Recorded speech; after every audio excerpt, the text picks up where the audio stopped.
Ağlarım ben gündüzler, güler gece ağlarım.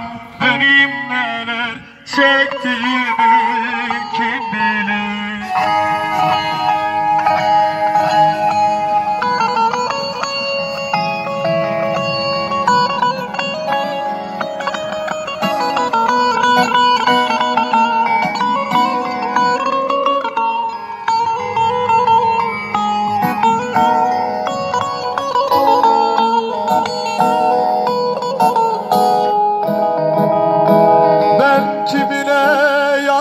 Kimine kışım, arife doluyum, cahile boşum.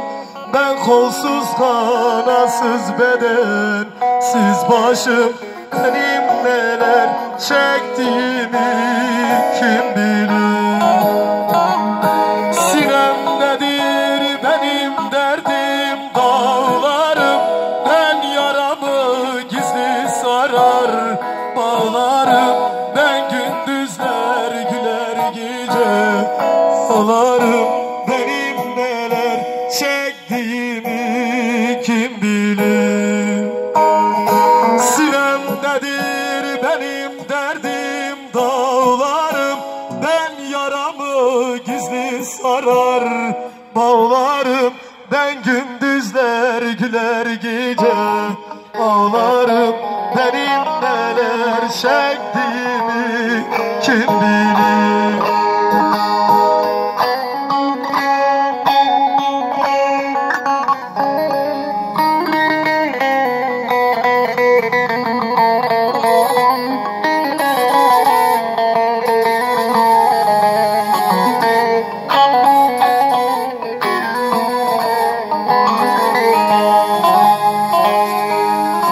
Maksudum yüreğimde yangın var, bu yangını söndürmedi boran kar. Benim sessiz sessiz zarım var. Benim neler çektiğimi kim bilir? Sinemdedir benim derdim, dağlarım. Ben yaramı gizli sarar, bağlarım.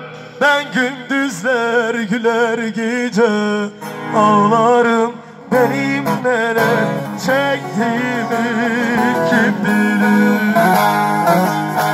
Sinemdedir benim derdim, dağlarım. Ben yaramı gizli sarar, bağlarım. Ben gündüzler, güler gece ağlarım. Benim neler